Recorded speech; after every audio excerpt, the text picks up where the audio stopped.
about how to get more auditions. And this is whether you have an agent or whether you don't. If you have an agent, great. You got someone in your corner working for you and submitting you for professional auditions. But if you don't have an agent, that's also okay. So we're going to just talk briefly about a few ways that you can figure out how to find auditions and find opportunities yourself. And again, if you're resourceful, when you really want something, you don't just sit back being like, oh, well, there's not someone who's going to send me an email with an audition, so I guess I can't make it in this life. You got to, as Tom Todoroff always says, decide what you want and then fight for it. Say no to the things you don't want, say yes to the things that you do want, and then fight every day to get yourself closer and closer to that. So it's about being resourceful. If you don't have all the resources, that's why you got to be resourceful, so that you find those resources. Don't let anything else, the lack of something, be the reason that you don't get something. Make that the reason that you go out and get it and find it. So we're going to talk about ways to find more auditions. Brandon, you want to call the first one up? How to find more auditions. Way number one, if you don't know this already, casting websites. There's dozens of casting websites out there. The big ones, if you are a professional actor with a professional agent or manager, you'll know these. Actors Access, you can Google all these. Casting Workbook, Casting Networks, Mandy.com is a great one for non-union and for newer people in the industry. Backstage, Star Now. So even without an agent, all of those sites, they do list breakdowns. You may not, without an agent, have access to all of the ones that your agent would have access to, but you're going to have access to a lot of opportunities. So you can find those opportunities. And the thing that I want to say too is making sure that, like I do this regularly on Actors Access and on Casting Workbook. I go on them regularly to find out what is shooting, because you got to remember your agent also has maybe 50 or 100 other actors on their roster. So, and your agent works for you. They're only getting 15%. You're getting 85%, or maybe they're getting 10 or 20, depending on where you're at.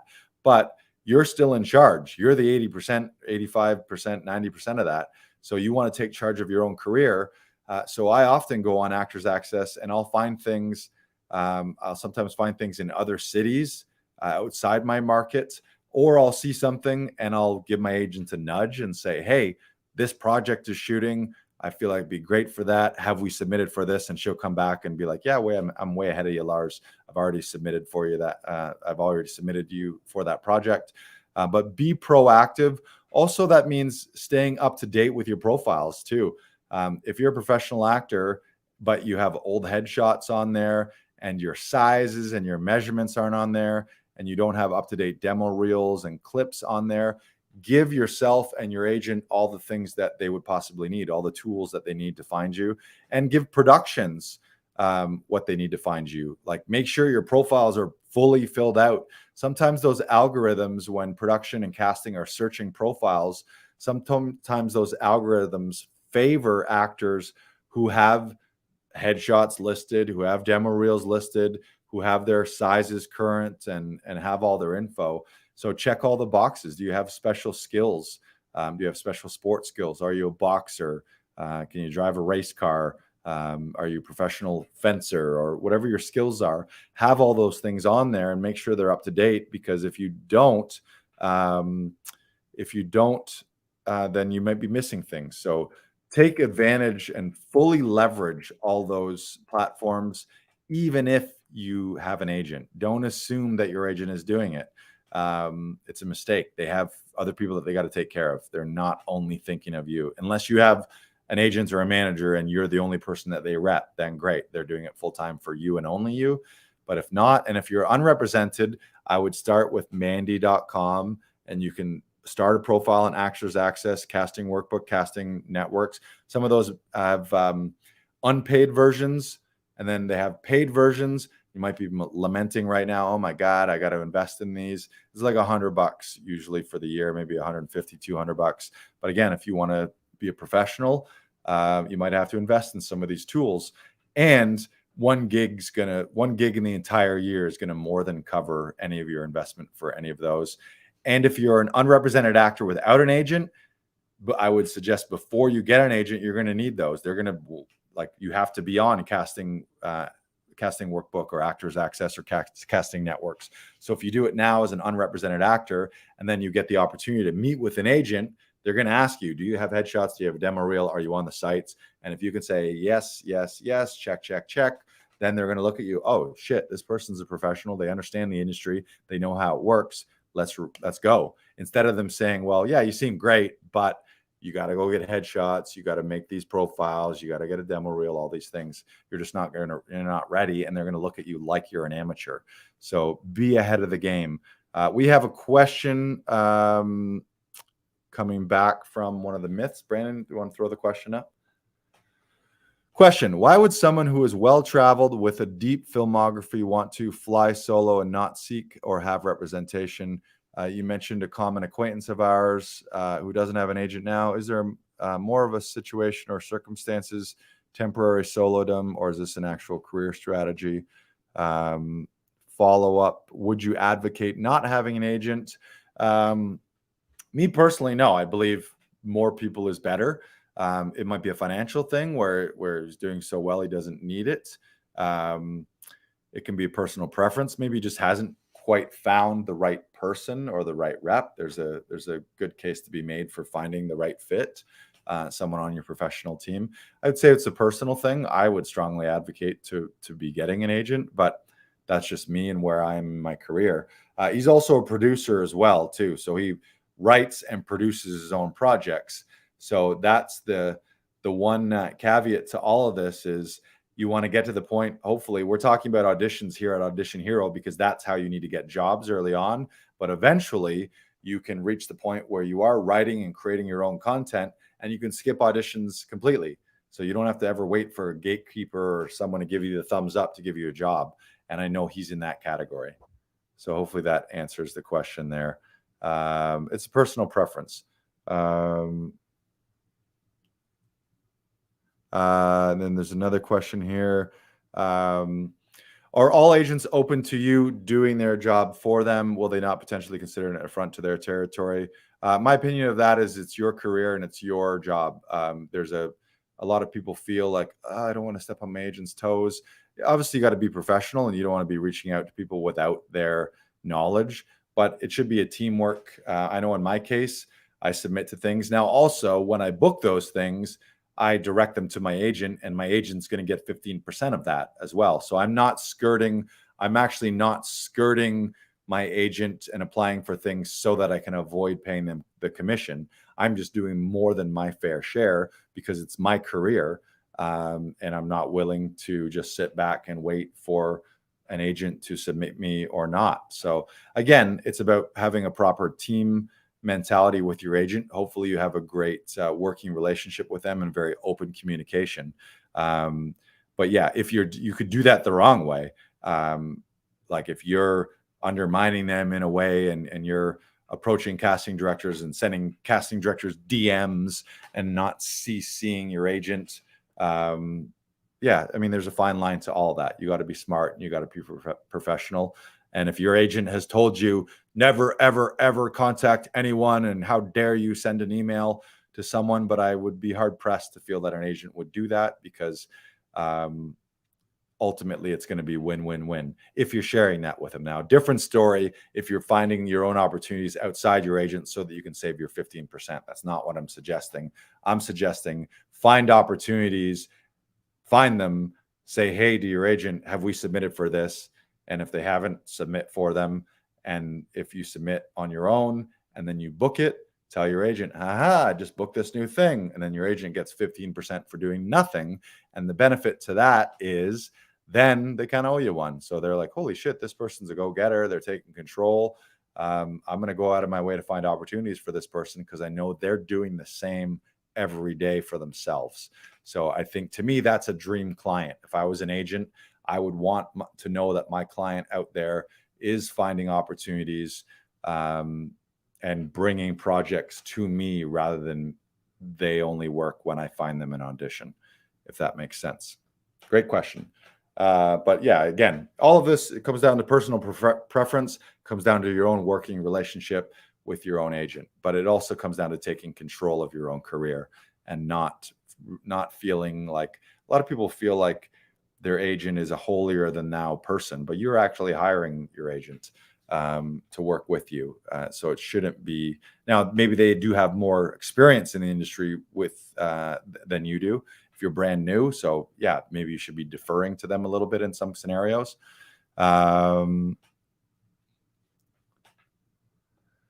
Here's another question. I don't want to spend too much time on agent stuff, Adam, but it's a good question. Totally agree with you. But if they say they have a strategy for you and where your career needs to go, and you strategizing for yourself might clash with the trajectory they've selected for you, I would suggest you need to have a come to Jesus conversation with them, because their strategy for you should not clash with your strategy for you. That strategy should be something that you've both developed and both agreed on moving forward. So if your agent is saying, I only want to put you out for theater gigs, but you only want to do TV and film, or vice versa, or your agent says, I want to submit you for commercial auditions, but you're adamant that you don't want to do commercials, it's your life. So again, you need to fight for what you want. You need to fight for your career. And if that headbutting works forever, you might find that that isn't the right fit long-term as an agency. Now, I'm not here to break people up, but I would suggest that would be a little bit of a red flag if I was dealing with an agent and they're like, no, this is how you're going to go, and this is what your life and career is going to be. And you're like, well, no, I actually want to go do this. And they're like, no, I know what's right for you. Like it sounds like a toxic relationship to me. You wouldn't do that in any relationship. If you were in a loving, healthy, personal relationship with a boyfriend, girlfriend, and you're like, I want to go do this thing, and they're like, no, that's not what I had in mind for you. You would not feel good about that, I would imagine. So again, it's about finding a team. If you've decided just to trust them, that's a different story. If you're deferring to them and you're like, I'm brand new and they've been in the business 30 years and I'm just going to trust that they have my best interest at heart, then that's okay. And then go that way. But if you know you want to go left and they're telling you you got to go right, then you're at a crossroads. And I would suggest you got to make the decision that's best for you. Okay, let's move on. Where were we? We were at how to get more auditions. Thank you for those. And throughout this, if any of you have questions or comments that are things that are off topic or other things that we're not going to delve in today, feel free to throw them in the chat. We can follow up. Throw them in the Facebook group, especially. You can always send us a DM on social media. We'll be happy to answer those. So don't think that like there's no question that is a bad question. We'll answer all of them. But we do also want to stay on topic for everyone today. So let's go back to how to find more auditions. All right. Casting director workshops. This is sometimes a touchy subject for some people, but a lot of casting directors will hold audition workshops and casting director workshops where you get to spend a few hours with them up to an entire weekend. Those are usually pay to play, where you pay $100 or $200 or $400 or $500. In my opinion, if you've done your research and you know the casting director and you know the projects that casting director works, in my opinion, because I'm big on investing in your career, I think it's a good idea. But you also gotta watch and make sure that this casting director is casting projects that you feel that you're a fit for. You also might want to double check that the casting director is actually going to be there as well, because if the only reason you're taking that workshop is to develop a personal relationship with that casting director, so they get some FaceTime with them, you might be disappointed when you show up and they have a couple casting assistants running the workshop. Also, you need to realize that investing and attending one of those casting director workshop doesn't necessarily mean you're not paying for an opportunity to audition. So don't go into that thinking, oh, I'm going to go to this casting director's workshop and they are for sure going to offer me auditions and book me in their projects. That's wrong to think that. You're going there for the information and the insight and the expertise. And then hopefully they also get to see your work and see that you're professional, see that you're a good person. I've attended many, and for me, it's always paid off, where eventually I have, whether I would have got the opportunity or not is debatable, but I have attended them. And then I have subsequently got audition opportunities with those people because I believe I showed my professionalism. I did good work in the workshop. Often they'll give you sides to prepare in advance and you do on-camera work. But it's also a great way to every casting director has different preferences. There's no universal they. A lot of times actors are like, oh, what do they want? There is no they. There's different casting directors for every project. There's different creators and showrunners and producers and directors, and everyone, there's industry standards and some things that are across the board, but most things are up to individual preferences. There's some casting directors that will be like, no props or no virtual backdrops. And there's others that are like, yeah, if it's a timely used, well-used prop that didn't steal the focus, or if it was a background that made sense, then that's okay. So it's an individual preference, but casting director workshops, how to find those, Google them in your market. Many of them you'll find virtually as well these days. So you can look up casting directors, and I personally find it's a great investment. If you're going to spend $300 and you're going to learn a bunch in that day, and you're going to meet someone who potentially can provide opportunities for you if you make a good impression, I think that's personally worth it. But also you need to go in thinking it's going to be worth it whether you get an audition for them or not, so that you're not disappointed when you're like, oh, I paid to have a date with this workshop casting director and I didn't get an audition, so it was a waste of money. I don't think you should be thinking that way. So go in really with no strings attached to that, but big things can come from it. So I think it's worth it. Number 3, Adam Daniel Mazet says, I landed my agent after attending a casting director workshop. So I totally concur. Also, you go to those workshops, you're going to meet other actors. You're going to learn about projects that they're producing. You're going to get some expertise and some insights. So yeah, I think the more you're doing and the more you're investing. Also, there's the idea of like the more classes you take and the more investment you make in yourself, the more confidence you're going to have in yourself, because you're going to feel like a professional. You're meeting all these professionals and working with these professionals. So it's going to up-level your own confidence and your own competence, your own professionalism. All right, how to find more auditions. Number 3, social media. You guys are all on it right now. Wherever you are, whatever market you're in, you literally Google actor in your city, or acting in your city, or casting in your city, casting notices in your city. And I would suggest don't limit yourself to your city, because you're losing out on the fact that we're in a global village right now, and you can be a self-taping for things across oceans. So find on social media, find casting director pages, find casting director sites. There's often group actor sites in every city. Like it'll be like casting notices Toronto, New York City theater auditions. And I would just follow all those pages, so that rather than your news feed and Facebook and Instagram just being garbage from people that you don't really know or care about, what if it was just filled with audition notices and audition workshop notices and acting class notices, so that every time you go on Facebook, you're learning and growing and meeting and networking. Joao says, I went to casting director workshops here in Portugal, applying for international actors' passports, where it's possible to meet international producers and directors of TV shows and films. Yeah, you have an opportunity. It's like, again, no better time. At one point, you would have had to be in that city. There was no internet. You would have had to physically mail them your headshots and or a demo reel, and you had to like hang out in the parking lot outside their office if you wanted to be a total crazy creeper. But now you can find people online. So going on to social media sites, and I'm going to give you a tip on those social media sites. This is the best hack that I can give you, and this actually applies to how to find auditions number 3 and number 4 that we're going to talk about. But on all those sites, when you see a casting notice that you are not the right fit for, so you're not going to submit for it, but you know other actors who are, tag them in it. I would suggest aim to be the person that is the casting director for all of your actor friends.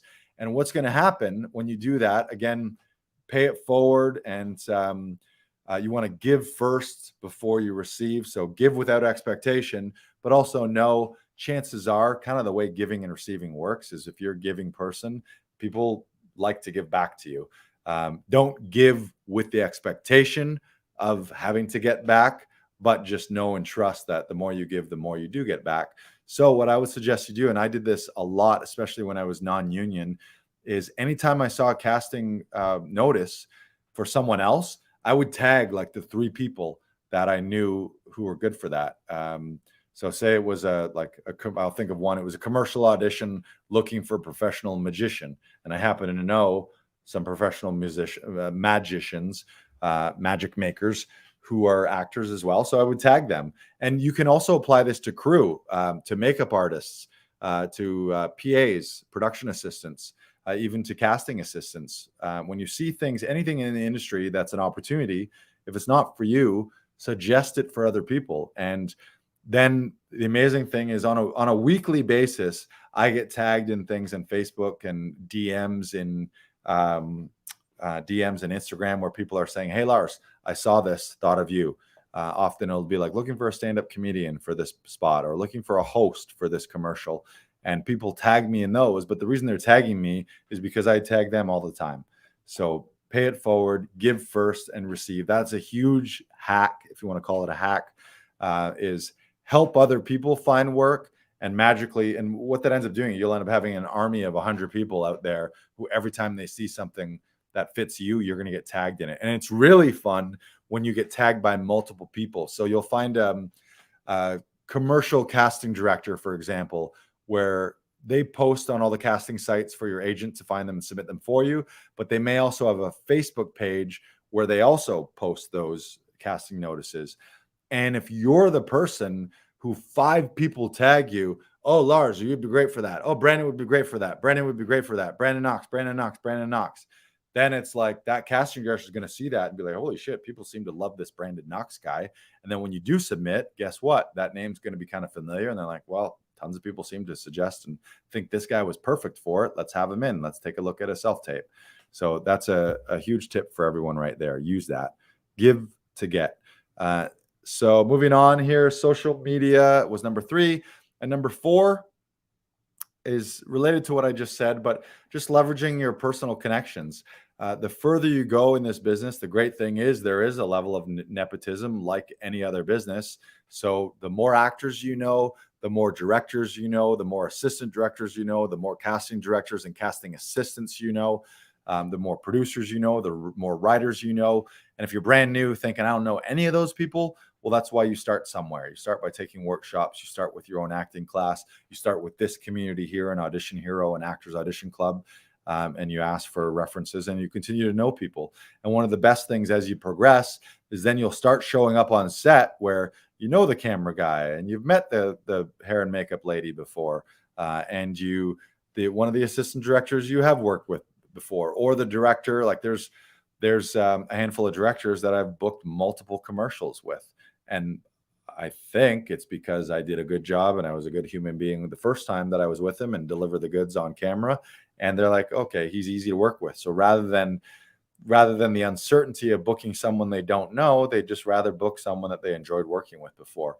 So what this means is treat everyone with kindness, treat everyone with professionalism, even if you don't know who they are, and even if they're quote unquote lower on the totem pole. So when you walk into a casting site or you're dealing with someone even via email, maybe they are a production assistant, but guess what? Production assistants become assistant directors, become directors. Casting assistants become casting directors. Actors become writers, become directors, become producers, become showrunners. So the more you can be a professional, the better a human being you can be. So meet everyone, actually learn their names, use people's names, be a nice person on set. Don't think that you can pull off being a diva because you are replaceable. Unless you're an A-lister and the only reason they're casting you is because in order for this production to get greenlit and for them to get funding, they need to have Johnny Depp's name attached to it. Chances are you're replaceable. I heard the quote that I've heard is for something as little as a one-liner, there's 500 to 1,000 submissions for that. So if you think you can be a one-line actor and show up on set and be an asshole and not treat people well, you're just going to be replaced because they had 10 people come to the callback and every one of them would rather be in your shoes than at home not shooting it.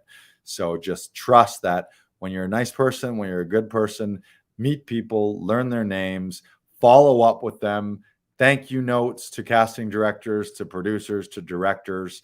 That goes a long, long way, and you'll end up being cast more. So as far as how to leverage your personal connections, follow up with people, send them DMs. When you see their victories, congratulate them for their victories. Maybe you weren't a part of that production, but you see a director that you've worked with on a new show. Don't send them a DM saying, hey, can I get a role on your show? Send them a DM saying, hey, congratulations. Saw you're directing that. Saw you were nominated for an Emmy for that. That's amazing. So happy for you. Glad you're doing well.